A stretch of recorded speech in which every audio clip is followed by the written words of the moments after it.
వెళ్ళరా వీళ్ళు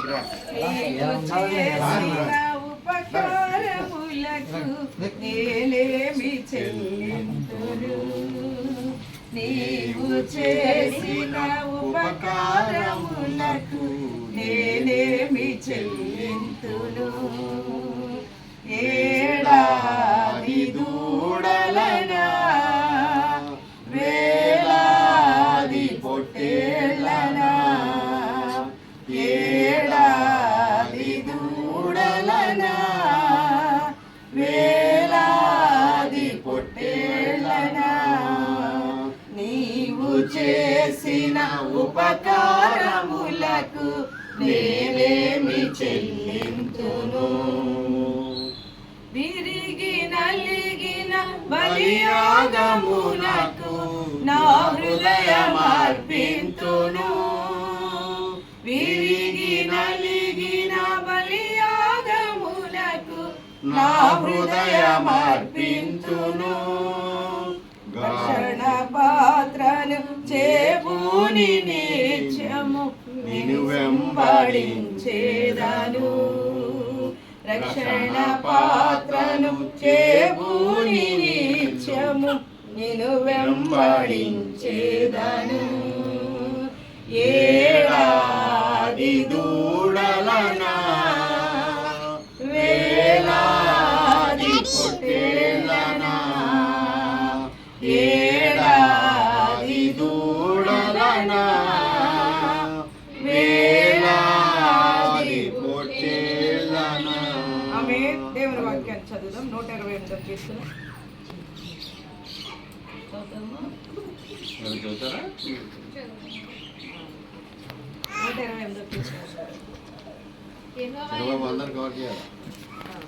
యెహోవా యందు భయభక్తులు కలిగి ఆయన త్రోవల యందు నడిచి వారందరూ ధన్యులు. నిశ్చయముగా నీవు నీ చేతుల కష్టార్జితము అనుభవించెదవు. నీవు ధన్యుడవు, నీకు మేలు కలుగును. నీ లోకిట నీ భార్య ఫలించు ద్రాక్షావల్లి వలె ఉండును. నీ భోజనపు బల్ల చుట్టూ నీ పిల్లలు ఒలీవ మొక్కల వలె ఉందురు. యెహోవా యందు భయభక్తులు గలవాడు ఇలాగ ఆశీర్వదింపబడును. సియోనులో నుండి యెహోవా నిన్ను ఆశీర్వదించును. నీ జీవిత కాలమంతయు యెరూషలేమునకు క్షేమము కలుగుట చూచెదవు. నీ పిల్లలను నీవు చూచెదవు. ఇశ్రాయేలు మీద సమాధానం ఉండును గాక. ఉదయకాల సమయంలో దేవుడు మనకు అనుగ్రహించిన సమయాన్ని బట్టి దేవుడికి స్తోత్రం చెల్లిద్దాం. మన ప్రియ సహోదరి మరి మన యొక్క సుజాత రాము వాళ్ళకి ప్రేమించిన రెండవ కుమార్, వారు అనుగ్రహించిన రెండవ కుమార్. మరి యొక్క వాక్యాన్ని మనం చూసినప్పుడు దేవుని సన్నిధిలో నీవు ధన్యుడవు, నీకు మేలు కలుగునని వాక్యం సెలవిస్తుంది. మరి కుటుంబం ధన్యకరమైన కుటుంబం. కారణం ఏమిటంటే మరి అనాథ సంకల్పాన్ని బట్టి తల్లి రక్షణ పొంది తన కుటుంబాన్ని కూడా రక్షణ ఆనందం చేత అలంకరించి ప్రభు సన్నిధిలో దేవుని యొక్క భయభక్తుల్లో పెంచుతూ చక్కటి ఆశీర్వాదం మనకు కారకురాలుగా ఈ కుటుంబాన్ని దేవుడు ఇచ్చాడు. దేవునికి స్తోత్రం. మొదటిగా నాన్నగారి యొక్క సహవాసంలో ప్రభులు ఎదిగారు. దేవుని మహోచితమైన కృపను బట్టి వారి కుమార్తె అల్లుడైనటువంటి మా యొక్క సహవాసంలో వీరు అంచెలంచెలుగా అభివృద్ధి పొందుతూ అన్ని విషయాల్లో దేవుడు ఎన్నో మేలులు చేస్తూ వచ్చాడు. ఇద్దరు కుమార్తెలను దేవుడు ఆశీర్వదించి చక్కటి వివాహాలు జరిగించటం, అదేవిధంగా మరి బిడ్డలతో ఆశీర్వదించటం. పెద్ద కుమార్తె శ్రావణి విషయంలో అడిగినట్టుగా దేవుడు ఇచ్చాడు, అమ్మాయి అబ్బాయిని ఇచ్చాడు. మరి రెండవ కుమార్తె బేబీ విషయంలో కూడా రెండవసారి మరి బాబుని అడిగాం. మరి దేవుని చిత్తం ఏమైనదో అడుగుటం మనము దేవుడు ఏది ఇస్తే అది మనం తీసుకోవాలి. దేవునికి స్తోత్రం. రాబో కాలంలో ఈ యొక్క కుమార్తె విషయంలో దేవునికి ప్రణాళిక ఒకటి ఉంది. అందుకని రెండవసారి కూడా అడిగినది మనకి ఇవ్వకపోయినా దేవుని చిత్తములు అనుగ్రహించిన చిన్న కుమార్తెను బట్టి మనం దేవుని స్తుతిద్దాం. హల్లెలూయా. మరి యెహోవా యందు భయభక్తులు గలవారు ఈ విధంగా ఆశీర్వదించబడతారని వాక్యం సెలవిస్తుంది. చిన్న వయసులో మరి రాము మన యొక్క సుజాత ఇద్దరు కుమార్తెలకు కూడా పెళ్లి చేసేసారు. ఎన్నో ఒడిదుడుకులు, బలహీనతలు, మరి కరోనా టైంలో కూడా ఎంతో ఇబ్బందులు, ఆ సమయంలోనే బేబీ డెలివరీ, ఇవన్నీ కూడా దేవుడు కృప వెంబడి కృప, క్షేమం వెంబడి క్షేమం ఇస్తూ ఆనందం ఇస్తూ మరి వాళ్ళ యొక్క అన్ని విషయాల్లో సంతోషంలో తోడుగా ఉన్నాడు, దుఃఖంలో తోడుగా ఉన్నాడు. అన్ని వేళలా దేవుడు ఆ బిడ్డకు సహాయం చేసి ఆశీర్వాదకరంగా ఉంచి మరి ఈ రోజు నలుగురు మనవులతో సుజాత రాముని దేవుడు ఆశీర్వదించాడు. దేవునికి స్తోత్రం. మరి ఇంకా వీరు దేవుని యందు భయభక్తులు కలిగి ఇక్కడ వాక్యం చెప్పినట్లుగా యెహోవా యందు భయభక్తులు గలవారు ఈ విధంగా ఆశీర్వదించబడతారు. తల్లిదండ్రులకు మీకు ఒక కుటుంబాన్ని ఇచ్చారు, 2 బిడ్డలని దేవుడు మిమ్మల్ని ఆశీర్వదించి మీ భార్య భర్తలకు బేబీ అండ్ చిన్నకు దేవుడు 2 బిడ్డలతో ఆశీర్వదించాడు. ఇప్పుడు మీరు భయభక్తులు కలిగి నీ భార్య విషయంలో దేవుడు ఇక్కడ ఏమి రాస్తున్నాడంటే నీ లోగిట నీ భార్య ఫలించి ద్రాక్షావల్లి వలె ఉండదు.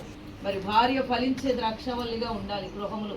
ఒక తల్లిగా, ఒక చెల్లిగా, ఒక అక్కగా, ఒక ఆడపడుచుగా అన్ని విషయాల్లో ఆశీర్వాదకరంగా వీటన్నిటికన్నా ప్రార్థనా జీవితం కలిగి ఎల్లవేళలా స్తుతి స్తోత్రాలతో దేవుని స్తుతిస్తూ కష్టమైన దుఃఖమైన ప్రభువా నువ్వు మాకు ఇచ్చిన 2 బిడ్డలను బట్టి నీకు స్తోత్రాలు. మా దాంపత్య జీవితాన్ని ఇంకానే ఆశీర్వదించి మరలా మరి ఒక చోటకి అద్దెకు వెళ్ళబోతున్నారు. మరి అక్కడ కూడా ఆశీర్వాదకరంగా ఉండాలి. భయంతో భక్తితో నీ భర్త జీవితంలో తనకు ఒక ఉన్నతమైన ప్రయోజకుడుగా భర్త ఉండాలి. నీవు కూడా సహకారిగా ఉండాలి. ఇచ్చిన 2 బిడ్డలకి మాదిరికరంగా మీరుంటే చక్కగా బిడ్డలు చిన్ననాటి నుండి దేవుని భయములో భక్తిలో దేవుడు పెంచడానికి సిద్ధంగా ఉన్నాడు. మీరు సిద్ధపడితే దేవునికి స్తోత్రం. మరి యొక్క 21వ రోజు వరకు దేవుడు మన బేబీని తన యొక్క ప్రేమించి ఇచ్చిన చిన్న కుమార్తెను దేవుడు ఆశీర్వదించి ఇంతవరకు క్షేమంగా ఉంచాడు.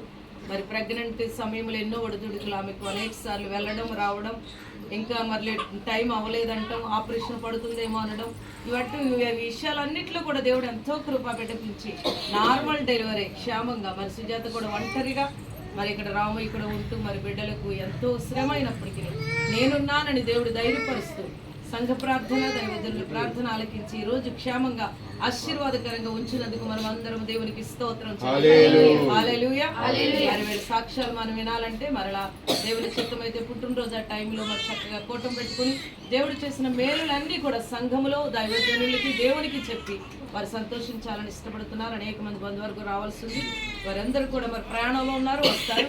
మనం ప్రార్థన చేసి ఇప్పుడు చంటి బిడ్డను మనం ఉయ్యాల్లో వేద్దాం. మరి బైబిల్లో కూడా వాక్యం ఉంది, ప్రభు అయిన యేసును పొత్తి గుడ్డలలో చుట్టి పరుండబెట్టారు. దేవునికి స్తోత్రం. ఈ బైబిల్ ప్రకారమే అదే విధంగా మోషేను మనం చూసినప్పుడు తనను దాయలేక జమ్ము పెట్టెలో కీలు పూసి జమ్ము పెట్టెలో పెట్టినట్టుగా మనం చూస్తున్నాం. ఈ రోజు చక్కటి ఆహ్లాదకరమైన ఆనందకరమైన ఆ యొక్క ఉయ్యాలు ఊగుతుంటే చక్కటి నిద్ర, చక్కటి సౌఖ్యం, చక్కటి ఆనందం బిడ్డకు ఉండాలని హృదయకాలం మనం ఈ మధ్యాహ్న సమయంలో మనం ఆ బిడ్డను అందరూ కూడా నిండైన మనసుతో ప్రేమతో సంతోషంతో దేవునికి కృతజ్ఞతాస్తుతులు చెల్లించి యొక్క ఉయ్యాలలో పరుండబెడదాం.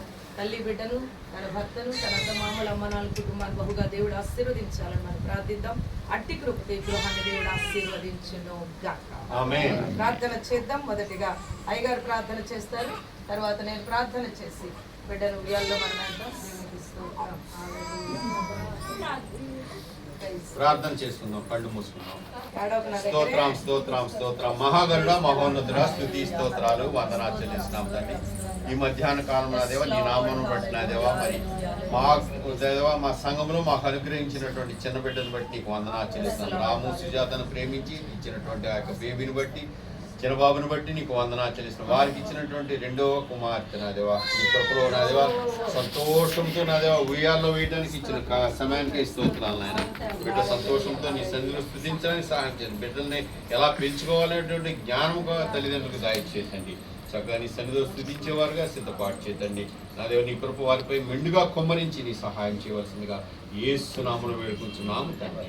ఆమేన్. ప్రార్థన చేసుకుందాం. మహాగణుడా మహోన్నతుడ సర్వాధికారి మాకు అనుగ్రహించినటువంటి శుభప్రదమైన వేళలో ప్రభువా నీతో మేము కుటుంబముతో సంతోషించి ఆనందించడానికి నువ్వు మాకు ఇస్తున్న సమయాన్ని బట్టి నీకు స్తోత్రాలు యేసయ్యా. మా ప్రియ సహోదరుడు రాము తన భార్య తనకిచ్చినటువంటి 2 కుమార్తెల అల్లుడిని బట్టి నీ స్తోత్రాలు. 2వ కుమార్తె అల్లుడిని మొదటగా జ్ఞాపకం చేసుకుని చక్కటి బహుమానంతో ఆశీర్వదించు. 2వసారి కూడా మీరు జ్ఞాపకం చేసుకుని చక్కటి ప్రభువా 2వ బహుమానం మీరు మాకు అనుగ్రహించినందుకు నీకు స్తోత్రాలు యేసయ్యా. ఈ కుటుంబాల్లో చేసిన ప్రతి మేలు ఉపకారాన్ని బట్టి వందనాలు. ఈ చంటి బిడ్డను ఇప్పుడు ప్రభువా మేము ప్రార్థించి ప్రభు ఇయ్యాలలో పరుండబెట్టించుండగా బిడ్డకు చక్కటి నిద్ర, చక్కటి ఆరోగ్యం, చక్కటి అరుగుదల, చక్కటి ఎదుగుదల, ఆయన ఆరోగ్య సాయుష్కాలాలు ఇచ్చి బిడ్డను నీ కృపలో భద్రపరచండి ప్రభువా. తల్లికి కూడా ఆరోగ్యం ఇచ్చి నేను యజమాని దీవించిన అతమామల మనాలు కుటుంబాలు దీవించండి. వచ్చిన బంధువర్గం అంతటిని ఆశీర్వదించండి. వస్తున్న బంధువులకు ప్రయాణంలో తోడుండండి. మేము ప్రార్థన చేసి బిడ్డను ఇయ్యాల్లో వేస్తుండగా ఈ క్షణము నుండి బిడ్డను నీ కృపలో నీ దయలో నీ యొక్క ఆయుష్కాలాలు ఆనంద సంతోషాలు ఆయన ఆరోగ్యాలతో మీరే మహిమ తెచ్చుకోమని యేసు నామములో అడుగుచున్నాము తండ్రి. ఆమేన్. ఆమేన్. ఎటు తలంపు తండ్రి కుమార పరిశుద్ధ ఈ పిల్లని దగ్గరకు రా. ఈ పిల్లని అలాగా ఏంటి నువ్వు డ్రమ్ తండ్రి కుమార పరిశుద్ధ అటు అటు యేసు నామములో తండ్రి కుమార పరిశుద్ధ ఏక దేవుడి నామములో హల్లెలూయా హల్లెలూయా స్తోత్రం స్తోత్రం ఏడవకూడదు ఇప్పుడు బాగుంటా చూడు hi hi hi hi hi స్తోత్రం వందనాలు యేసయ్య వందనాలు వందనాలు యేసయ్య వందనాలు పడుకుంటా ఇప్పుడు ఓ ఓ, ఓ. ఏ అమ్మ ఒడిలా లేదా పెద్ద కేకలంటే పడుకుంటూ వరకేనండి అమ్మగారు కేకలు పెద్దగా ఆ, ఆ, ఊపండి చెల్లి లోపండి ఉందండి ఎలా చెల్లి లోపండి ఉయ్యాల లోపండి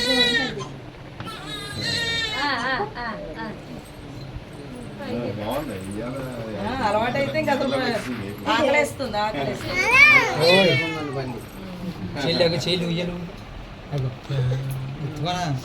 దాన్ని ఊపువా చెల్లి తీసుకెళ్ళిపోతాం అయితే చెల్లు